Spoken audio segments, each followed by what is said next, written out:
배움을 즐기고 늘 새로운 지식에 목마른 여러분, 오늘의 심층 탐구에 오신 것을 환영합니다. 지금 출근을 하고 계시든 아니면 조용히 하루를 마무리하고 계시든 오늘 여러분의 시간을 완벽하게 사로잡을 아주 흥미로운 지식의 여정을 준비했습니다. 네, 반갑습니다. 오늘 우리가 해보해볼 자료가 상당히 깊이가 있죠. 맞습니다. 종교개혁가 장칼빈의 기념비적인 저작인 기독교 강요, 그리고 사도신경을 바탕으로 진행된 아주 밀도 높은 신학 강해 녹음본입니다. 사실 신학 강해나 기독교 강요라는 단어를 딱 들으시면 조금 무겁거나 학술적으로 느껴지실 수도 있을 겁니다. 그렇죠. 아무래도 단어 자체가 주는 무게감이 있으니까요. 네, 하지만 오늘 우리의 접근 방식은 철저히 객관적이고 분석적입니다. 특정 종교의 틀 안에 갇히는 게 절대 아니고요. 이 방대한 텍스트가 인간의 본성, 죄책감, 그리고 무엇보다 그 위로라는 복잡한 심미적 기제를 얼마나 입체적이고 논리적으로 해체하고 있는지 들여다볼 예정입니다. 완전 기대가 됩니다. 이 자료가 전개하는 논리를 쭉 따라가다 보면 종교적 배경과 무관하게 상당히 놀라운 철학적 통찰을 얻으실 수 있을 겁니다. 네, 그래서 오늘 이 심층 탐구의 미션은 약간 하나의 거대한 미스터리를 푸는 것과 같습니다. 이 2000년 전 로마의 총독이었던 본디오 빌라도라는 역사 속 한 정치인의 이름이 도대체 왜 지금까지 수많은 사람들의 신앙 고백 속에서 매일같이 반복적으로 울려 퍼지고 있는 걸까요? 아주 날카로운 질문이죠. 이 텍스트는 단순히 십자가 처형이라는 역사적 사건을 묘사하는 데 그치지 않더라고요. 그 이면에 숨겨진 거대한 법적, 심리적, 영적 메커니즘을 아주 치밀하게 파헤치고 있습니다.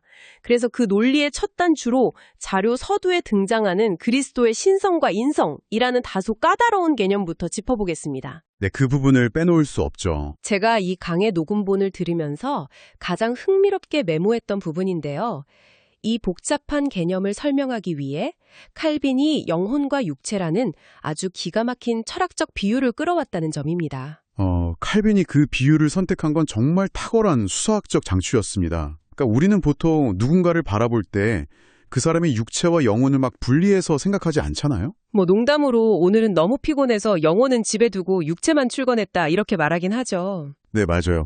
그렇게 농담을 던지긴 하지만 현실에서 그 둘은 완벽하게 연합되어 하나의 인격을 형성하죠. 텍스트가 설명하는 그리스도의 신성과 인성도 이와 같다는 겁니다. 무한한 신의 속성과 유한한 인간의 속성이 섞이거나 훼손되지 않으면서도 완벽하게 하나의 존재 안에 묶여있다는 상당히 정교한 논리적 구조를 세우고 있습니다. 이게 참 제가 이 자료를 보면서 더 놀랐던 건 이 교리가 그저 공허한 탁상공론으로 끝나지 않는다는 점이었어요.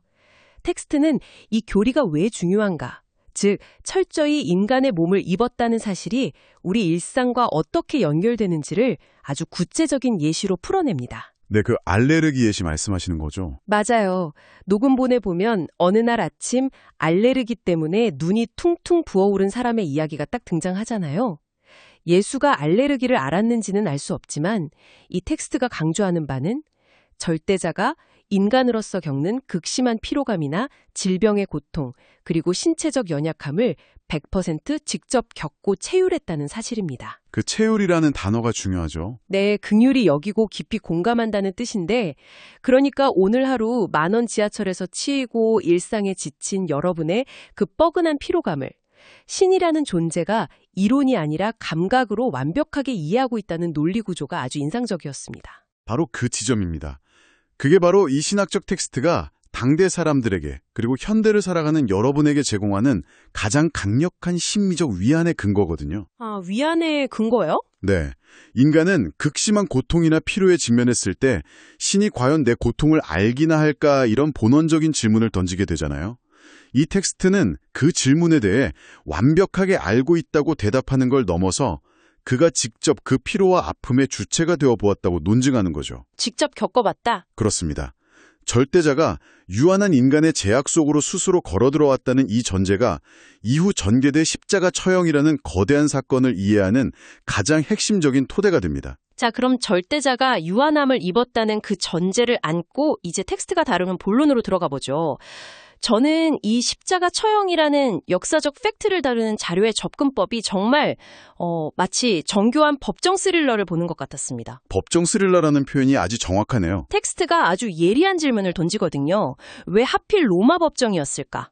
예수가 만약 민중의 폭동 중에 우발적으로 돌에 맞아 죽거나 아니면 어두운 골목길에서 강도에게 암살당했다면 어땠을까 하는 가정이죠. 여기서 제가 자료를 읽다가 딱 멈칫했던 단어가 바로 페르소나였습니다. 아, 페르소나요? 고대 연극에서 배우들이 쓰던 가면을 뜻하죠? 네, 이 텍스트는 예수가 철저하게 행악자와 죄인의 페르소나를 썼다고 분석하더라고요. 이 자료가 심리학과 문학에서 주로 쓰이는 페르소나 개념을 신학적 사돈에 적용한 건 정말 날카로운 통찰입니다. 주장에 따르면 예수 본인에게는 죽음을 맞이할 만한 어떠한 도덕적, 법적 결함도 없었거든요. 죄가 없었죠. 네, 그런데 인류의 죄를 대신 짊어지는 이른바 대속의 효력을 발생시키기 위해서는 단순한 무작위적인 죽음이나 개인적인 비극으로는 불충분했다는 겁니다. 무조건 공적인 무대여야 했다는 거군요. 맞습니다. 반드시 공적인 법정에서 죄인이라는 페르소나를 쓰고 합법적인 사형 판결을 받아야만 그 죽음이 인류를 대신한 형벌로서의 법적 정당성을 확보할 수 있었다는 치밀한 논리입니다. 아, 그러니까 철저하게 계산된 우주적 차원의 법적 절차가 필요했다는 거네요. 그렇죠. 강도의 칼에 찔려 죽는 건 그저 안타까운 사고일 뿐이지 다른 누군가의 죗값을 대신 치렀다는 영수증이 될 수는 없으니까요. 이 맥락에서 자료는 구약 성경 신명기에 등장하는 아주 무시무시한 율법 조항을 증거로 드림입니다. 나무에 달린 자마다 하나님께 저주를 받은 자라는 구절이죠. 네, 게다가 고대 선지자들이 그가 행악자의 무리로 간주될 것이라고 예언했던 기록까지 싹 다 끌어오잖아요. 바로 그 지점에서 왜 십자가형이라는 가장 끔찍하고 수치스러운 처형 방식이어야 했는지가 완벽하게 설명됩니다. 텍스트는 이 죽음이 율법이 요구하는 가장 극악한 저주의 형태를 스스로 흡수하기 위한 치밀한 선택이었다고 분석하거든요. 스스로 저주를 흡수했다. 내 죄인의 페르소나를 완벽하게 뒤집어 쓰고 당대 최고의 공적 기관인 로마 법정에서 사형수로서 최종 확정 판결을 받음으로써 자신에게 쏟아지는 저주를 통해 인류를 향한 저주를 무력화시켰다는 거죠. 이게 대속이라는 개념의 핵심적인 법적 메커니즘입니다. 그렇게 본다면 본디오 빌라도라는 인물이 이 거대한 역사의 무대에서 판결봉을 두드리는 재판장이 되어야만 했던 이유가 아주 명확해집니다. 필연적인 역할이었던 거죠. 네, 하지만 이 빌라도라는 인물의 행동을 기록한 자료들을 분석해보면 논리적으로 엄청난 딜레마와 모순이 존재하잖아요. 텍스트에서도 요한복음 18장 38절을 인용하면서 이 모순을 진짜 집요하게 파고듭니다. 네, 무죄 선언 부분 말씀하시는군요. 맞아요. 빌라도가 유대인 군중들 앞에서 분명히 나는 그에게서 아무 죄도 찾지 못하였노라 하고 명확하게 선언을 한단 말이죠. 무죄를 선언해 놓고서 사형을 언도한다. 이 기막힌 법적, 역사적 아이러니를 텍스트는 대체 어떻게 해석하고 있습니까? 이 부분에서 텍스의 해석은 정말 소름이 돋을 정도로 거시적인 관점을 제시합니다. 보통 우리는 빌라도를 그저 군중의 폭동이 두려워서 자기 신념을 꺾어버린 우유부단하고 비겁한 정치인으로만 평가하잖아요. 사실 저도 그렇게만 생각했거든요. 그런데 이 강해 자료는 놀랍게도 그를 하나님의 사역자, 즉 철저히 통제된 대리자로 해석합니다. 구약시대의 바벨론의 느부갓네살 왕이나 페르시아의 고레스 왕 같은 이방 군주들이 자신도 모르는 사이에 역사의 도구로 쓰였던 것처럼 빌라도 역시 이 우주적 재판 과정에서 아주 역설적이고 결정적인 두 가지 역할을 수행했다는 겁니다. 그 두 가지 역할, 제가 첫 번째 역할을 묘사한 부분을 읽으면서 진짜 무릎을 탁 쳤습니다. 자료가 빌라도의 그 무죄 선언을 구약시대 제사장의 역할에 비유하더라고요. 네, 아주 기가 막힌 비유죠. 고대 이스라엘에서 속죄제를 드릴 때 제사장의 가장 중요한 임무가 제단에 바쳐질 어린 양에게 아주 작은 흠이나 질병이라도 있는지 철저하게 검사하고 합격 판정을 내리는 거였지 않습니까? 맞습니다. 유대 종교 지도자들은 예수를 이단으로 몰아서 불합격 판정을 내렸지만 역설적에게도 이방인이자 당대 최고 권력의 상징인 로마 법정의 재판관이 이 재물에는 아무런 흠이 없다고 공식적인 법적 선언을 딱 해준 셈인 거죠. 아주 정확하고 예리한 해석입니다. 로마 총독의 입을 통해 선포된 무죄 선언은 곧 인류의 죄를 대신할 완벽하고 흠없는 재물이라는 최종 검수 통과와 같았거든요. 그리고 바로 이어지는 빌라도의 두 번째 역할이 바로 그가 내린 불의한 판결, 즉 형벌의 집행자로서의 역할입니다. 집행자요? 네, 인간의 정치공학적인 눈으로 보면 이건 명백한 오판이자 권력남용이죠. 하지만 텍스트는 이 불의한 선고조차도 인류의 죄책이라는 무거운 페르소나를 뒤집어 쓴 예수에게 창조주의 공의로운 심판이 쏟아지는 합법적 통로로 작용했다고 분석합니다. 아, 그러니까 빌라도의 눈에는 보이지 않았지만 그렇죠. 그 순간 로마의 형틀은 우주적 차원의 죄값을 치르는 정당한 집행의 장소가 되었다는 엄청난 역설입니다. 야, 무죄한 자를 사형에 처한 역사상 가장 끔찍한 오판이 사실은 인류를 구원하기 위한 완벽한 법적 요건을 충족시키는 핵심 장치였다. 이건 정말 압도적인 서사적 반전이네요. 자, 그런데 여기서 우리는 고통의 본질에 대해 질문을 한번 던져봐야 합니다. 고통의 본질이요? 네, 십자가형이 끔찍하다는 건 모두가 아는 사실이지만 단순히 육체적 고통의 강도만을 놓고 볼 때 과연 이것이 역사상 가장 잔혹한 형벌이었을까요? 자료를 분석하다 보니까 막 조선시대의 죄인의 사지를 소나 말에 묶어서 찢어 죽였던 능지처참 같은 형벌이나 중세의 끔찍한 고문기구들이 떠올랐거든요. 충분히 가질 수 있는 의문입니다. 텍스트는 왜 이 고난이 그토록 독특하고 다른 어떤 고통과도 비교할 수 없다고 주장하는 걸까요? 사실 그 의문은 이 텍스트의 저자인 칼빈 역시 동일하게 제기했던 문제입니다. 만약 고통의 수치를 1에서 10까지 딱 매길 때 십자가형이 단순하게 최고점 10을 기록하기 때문에 특별하다면 그건 그냥 물리적인 고문 기록에 불과할 거라는 거죠. 그렇죠. 단순한 통증의 크기라면 더 아픈 것도 있었을 테니까요. 물론 나비나 짐승의 뼈가 박힌 로마 군단의 채찍질, 극심한 고열, 호흡곤란 등 육체적 통증 자체도 상상을 초월하긴 했습니다. 그러나 이 자료가 분석하는 예수의 고난이 유례없는 이유는 고통이 단순히 육체에만 머물지 않고 세 가지 차원에서 동시다발적이고 입체적으로 덮쳐왔기 때문입니다. 자료가 제시하는 그 첫 번째 차원이 평생에 걸친 고난이더라고요. 보통 사형수들은 처형 직전이나 수감 기간에 극심한 고통을 겪는데 이 텍스트는 예수의 고난을 탄생의 순간부터 시작된 궤적으로 봅니다. 네, 태어날 때부터 고난이었죠. 말구유라는 가장 비천한 곳에서의 탄생, 겨우 2살 무렵에 정치적 학살을 피해서 이집트로 도망쳐야 했던 난민으로서의 삶, 그리고 공생의 기간 내내 당대의 엘리트 지식인들이었던 바리새인들로부터 술주정뱅이다, 창기들의 친구다 이러면서 끊임없이 멸시와 사회적 조롱을 받아야 했잖아요. 그 긴 궤적 전체를 고통의 첫 번째 차원으로 설정하고 있습니다. 맞습니다. 삶 자체가 그냥 고난의 연속선상에 놓여 있었다는 점을 강조하는 거죠. 그리고 이어지는 두 번째 차원은 칼빈이 육체적 찢김보다 훨씬 더 치명적이라고 보았던 영혼의 극심한 고뇌입니다. 영혼의 고뇌. 40일 광야에서의 극한적 굶주림과 시험, 그리고 처형 전날 밤 겟세마네 동산에서 땀방울이 핏방울처럼 변할 정도로 그를 짓눌렀던 엄청난 스트레스를 언급하거든요. 하지만 여기서 가장 참혹한 심리적 고통은 바로 철저한 관계의 단절과 고립입니다. 아, 그 가장 신뢰했던 제자들의 배신 말이죠. 네, 다른 모든 이들의 도망, 그리고 마침내 십자가 위에서 나의 하나님 어찌하여 나를 버리셨나이까 라고 절규하는 장면입니다. 이건 단순한 외로움이 아니라 우주의 창조주이자 유일한 의지처였던 신으로부터 완전히 끊어지고 버림받았다는, 진짜 인간의 언어로는 다 표현할 수 없는 절대적 고립감의 상태를 의미하거든요. 믿었던 사람들에게 배신당하고 평생을 바친 사명 앞에서 조롱당하고 마지막 순간엔 절대자에게마저 철저히 외면당하는 그 끔찍한 진공상태.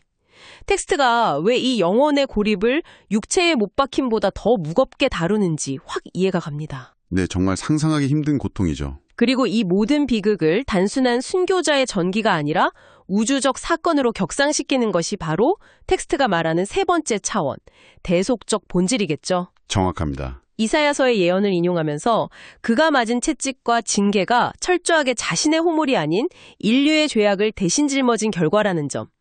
육세적 파괴, 영혼의 절대적 고립, 그리고 타인을 위한 대속이라는 이 세 가지 차원이 결합되었기에 그의 고통이 역사상 유일무이하다는 텍스트의 결론은 철학적으로도 매우 치밀하게 다가왔습니다. 자, 여기까지 텍스트의 논리를 잘 따라오셨다면 이제 가장 중요한 철학적 도약이 남았습니다. 이 방대한 신학 강해가 단순히 2000년 전의 역사적 법적 분석에만 머물러 있다면 그건 그저 잘 쓰인 학술 논문에 불과하겠죠. 그렇겠죠. 내 삶과 연결이 안 되면 의미가 없으니까요. 맞습니다. 자료는 이 지점에서 읽는 이를 향해, 그리고 지금 이 방송을 듣고 계신 여러분을 향해 매우 뼈아프고 도발적인 통찰을 던집니다. 우리는 보통 십자가 처형을 남의 이야기나 역사책 속의 비극 정도로만 취급하잖아요. 그런데 텍스트는 여기서 아주 공격적인 주장을 전개합니다. 저도 그 대목 읽으면서 진짜 상당히 무거운 팩트 폭행을 당하는 기분이었습니다. 텍스트가 주장하는 바가 아주 명확하더라고요. 우리가 일상 속에서 알면서도 고의로 진리를 외면할 때, 혹은 도덕성보다 나의 얄팍한 이익이나 알량한 자존심만을 의지하며 타협할 때, 우리는 심리적으로 2000년 전 빌라도의 법정 앞에 서 있다는 겁니다. 완벽하게 동일시하는 거죠. 네, 그 순간 우리는 그를 없이하소서 십자가에 못 박으소서 하고 광기 어리게 소리치던 그 군중들과 철학적으로 완벽하게 동일한 위치에 있다는 역설입니다. 여러분이 직접 그 시대에 살면서 투표권을 행사하지 않았더라도 삶의 태도와 본성이 이미 그 끔찍한 판결에 동참하고 있다는 아주 무서운 텍스트의 해석입니다. 네, 인간 본성의 어두운 면을 피할 곳 없이 딱 드러내는 통렬한 분석이죠. 논리에 따르면 결국 인류 전체가 그 사형 판결에 가담한 공범이 되는 겁니다. 하지만 여기서 자료가 보여주는 진정한 깊이는 이 논증의 결론이 결코 가책이나 절망으로 끝나지 않는다는 점입니다. 오히려 그 절망의 밑바닥에서 아주 완벽한 반전과 존재론적 재정의를 끌어냅니다. 그 반전을 설명하기 위해 자료가 요한복음 6장 37절 카드를 꺼내 들더라고요. 내게 오는 자는 내가 결코 내쫓지 아니하리라. 이 구절에 대한 텍스트의 해석이 상당히 큰 위로가 됩니다. 우리가 매일의 일상에서 군중처럼 실패하고 진리와 타협하고 스스로의 이기심에 막 넘어질지라도 고개를 돌려서 다시 그 진리를 향해 서는 자는 아무런 조건 없이 받아들여진다는 논리입니다. 바로 그겁니다. 이 대속의 은혜, 즉 절대자가 나의 도덕적 파산 상태라는 페르소나를 대신 쓰고 죽었다는 사실을 철학적으로 수용하게 되면 한 개인의 정체성이 완전히 바닥부터 재정이 된다는 게 이 자료의 궁극적인 결론인 거죠. 그렇습니다. 텍스트가 제시하는 이 정체성의 재정의는 현대인의 심리에 매우 강력한 안전장치, 이른바 그라운딩 메커니즘을 제공하거든요. 그라운딩 메커니즘이요? 네, 자료가 드는 예시를 여러분의 삶에 한번 적용해 보십시오. 여러분의 명함에 찍힌 직업이 안정적인 대기업 회사원이든 하루하루 땀 흘리는 현장 노동자든 아니면 새벽을 여는 환경미화원이든 그건 세상이 편의상 붙여놓은 임시 꼬리표일 뿐 당신의 진짜 정체성이 될 수 없다는 깨달음입니다. 임시 꼬리표에 불과하다. 또 여러분이 오늘 아침 가족에게 참지 못하고 욱해서 화를 냈거나 직장에서 치명적인 실수를 저질러서 막 자책감에 빠져 있더라도 그 실패의 총합이 곧 여러분의 가치로 직결되지 않는다는 선언입니다. 내 실패가 곧 나의 본질이 아니다. 텍스트의 논리를 빌리자면 우리는 이미 창조주의 거대한 희생을 통해 영원하고 존귀한 가치를 부여받았기 때문이라는 거군요. 그 변하지 않는 우주적 신분증을 내면에 딱 품고 있다면 오늘 당장 마주하는 어두운 현실이나 타인의 날선 평가 앞에서도 결코 위축되지 않고 당당하게 살아갈 수 있다는 것. 이것이 그 길고 복잡한 교리와 법적 딜레마를 거쳐 이 텍스트가 결국 여러분에게 건네고자 했던 가장 무겁고 또 따뜻한 위로의 메시지입니다. 역사적 사실과 법적 논리 그리고 심층 심리를 넘나드는 아주 탁월한 논증 과정이었습니다. 특정 종교의 교리라는 한계를 넘어서 희생과 대속 그리고 인간의 조건 없는 수용이라는 보편적 가치가 한 개인의 삶을 얼마나 견고하게 지탱해 줄 수 있는지 보여주는 훌륭한 텍스트 분석이었습니다. 여러분을 위해 준비한 오늘의 심층 탐구. 정말 엄청난 롤러코스터 같은 여정이었습니다. 단순한 로마 시대의 역사적 처형 기록을 넘어서 본디오 빌라도의 법정이라는 공간에 얼마나 거대한 의미가 압축되어 있는지 해체해 보았습니다. 인간의 깊은 죄책감, 그것을 덮어버리는 완벽한 법적 대속, 그리고 그로 인해 주어지는 무한한 은혜가 한데 교차하는 놀라운 장면이 머릿속에 선명하게 그려지셨기를 바랍니다. 네, 정말 흥미로운 시간이었습니다. 자, 이 텍스트의 논리를 여러분의 삶으로 끌어오면서 마지막으로 도발적인 철학적 질문을 하나 던지고 싶습니다. 2000년 전 우유부단하고 비겁했던 한 로마 총독의 불의한 재판은 당대에는 절대적인 역사적 비극이자 불의로 보였을 겁니다. 하지만 이 자료의 해석에 따르면 그 압도적인 불의마저도 결국 인류를 구원하기 위한 거대한 건축 설계도의 완벽한 톱니바퀴로 쓰였습니다. 네, 모든 것이 계획의 일부였죠. 그렇다면 오늘 여러분의 삶에서 겪고 있는 도무지 논리적으로 이해할 수 없는 부당한 일이나 불합리해 보이는 억울한 상황들 역시 마찬가지 아닐까요? 우리는 단지 지금 눈앞에 펼쳐진 가면, 즉 페르소나만을 보고 있을 뿐인지도 모릅니다. 그럴 수 있죠. 지금 여러분을 그토록 힘들게 하고 억누르는 그 부당한 상황이 어쩌면 여러분을 더 깊은 진리와 본질로 이끌기 위해 정교하게 맞물려 돌아가고 있는 거대한 연극 무대, 즉 여러분 삶의 또 다른 빌라도의 법정은 아닐까요? 오늘 하루 이 질문을 가만히 곱씹어 보시기 바랍니다. 여러분의 팍팍한 일상에 이 지적 탐험이 깊은 자극과 위로가 되었기를 바라며 저희는 다음 심층 탐구에서 뵙겠습니다. 여러분의 당당하고 지적인 하루를 응원합니다.